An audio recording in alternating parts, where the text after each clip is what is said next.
African coffee accounts for about 12% of the world's coffee production, making it the second largest, most traded commodity in Africa after oil. In the year 2021-2022, for example, Africa's coffee production registered a dismal performance of 19.27 million bags of coffee, compared to a global production of 167.2 million bags in the same period. This is a paltry 11.5% against a potential of 40% attributable to Africa's comparative advantage in land acreage, rainfall, and fertile soils. As a continent, we must develop appropriate strategies to reverse this negative trend and reclaim our position on the global coffee platform. Africa is a net importer of about 12 million bags of coffee, much of which is value added. Paradoxically, Your Excellency, ladies and gentlemen, Africa exports 11 million bags, mainly raw coffee, and imports more value-added coffee. In the process, the continent loses much on job creation, foreign exchange, to mention but a few. In the Kenyan context, coffee is grown in 33 counties out of a total of 47 counties by an estimated 800,000 smallholder growers aggregated into 590 cooperative societies and 2,700 coffee estates with a total acreage of 109,000 hectares dedicated to coffee production. Kenya recognizes the strategic role the coffee subsector plays towards the country's economic growth and vertical integration. Specifically, coffee is a major source of employment, poverty alleviation, food security, foreign exchange, and generally contributes to the livelihood of many Kenyans and is estimated to support directly and indirectly over 5 million Kenyans along the coffee value chain.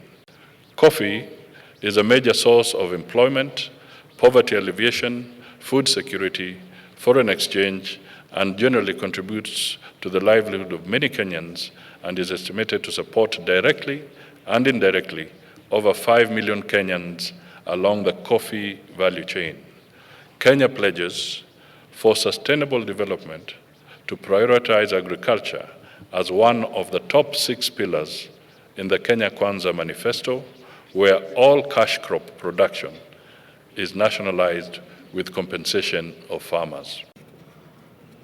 If Africa gets more money from value-added products of its raw materials, will it not be better for the whole world? Because if you hear the per capita consumption of electricity in Uganda is 300. In the USA, it is 12,000. Why are the Ugandans not using electricity? Because first of all, in the past it was not there. But even when it's there, they may not be able to afford it. But if they get income, because they are getting more money from their coffee, getting more money from their iron ore, getting more money from their copper, they will be able to buy electricity. And we shall be able to generate more electricity. Where will the turbines for generating that electricity be coming from? Uganda is not making turbines yet. We shall have to buy them from those people. I propose to say that global affluence will benefit everybody.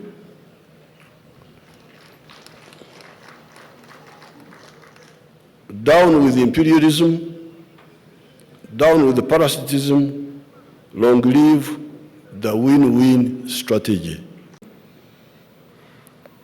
Some years ago, the global demand of coffee was 118 million bags, 60 kilograms. 118 million bags of 60 kilograms each. I hear that the global demand has now gone to 160 million or more, 60 kilogram bags. Why? Apparently, as already pointed out above, affluence converts some of the tea drinkers into coffee drinkers. Therefore, I hear that Chinese who used to drink tea, because they have more money now, they drink coffee. That's why the demand is going up.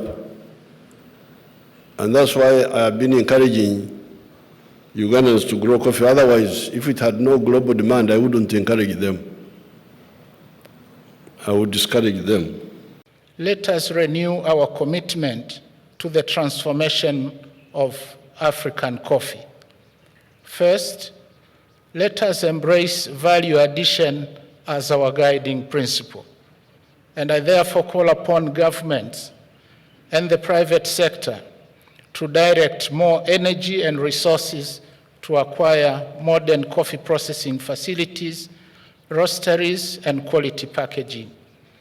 Second, I urge our farmers to increasingly adopt eco-friendly farming methods to ensure that our coffee industry leaves a positive footprint on both the environment and the people it touches.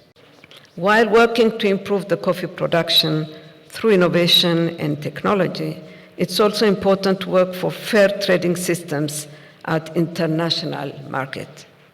In the coffee market chain, it is the producers and the end users that are most affected. African coffee producing countries, in coordination with regional and international partners, must double efforts to minimize this trade unfairness for the benefit of the producing farmers.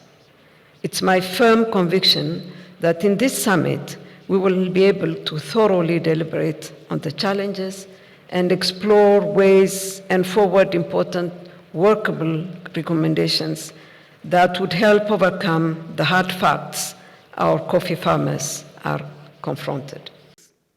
We now here agree to 1, support research in coffee value addition to enable innovation and development of new products, generate new knowledge on best practices, improved technologies, and studies on various resilient to harsher climatic conditions, pests, and diseases. 2, support investment in value addition of coffee and its products and promote domestic coffee consumption.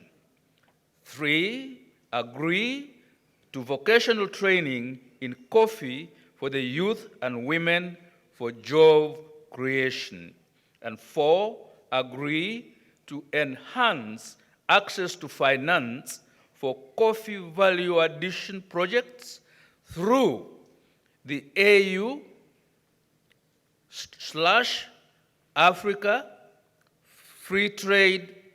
Africa Continental Free Trade Area framework and institutions, which include the African Development Bank, African Export-Import Bank, and African Coffee Facility Fund.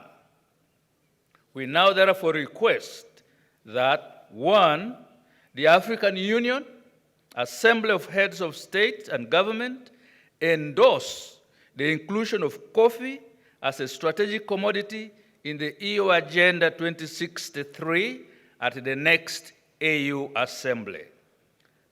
2, we request that the Inter-Africa Coffee Organization is appointed as an AU-designated agency responsible for coffee to work with the African Union Commission and member states on the effective transformation of the coffee value chain in Africa as part of the implementation of the African Continental Free Trade Area strategy on boosting intra-Africa agricultural trade. 3, we request that the African Continental Free Trade Area private sector strategy that anchors the development of regional value chains prioritizes coffee value addition as a key deliverable in the aforementioned strategy. And finally, 4, request that the African Development Bank and the African Export and Import Bank provide dedicated financial resources to boost coffee production and enhance coffee value addition.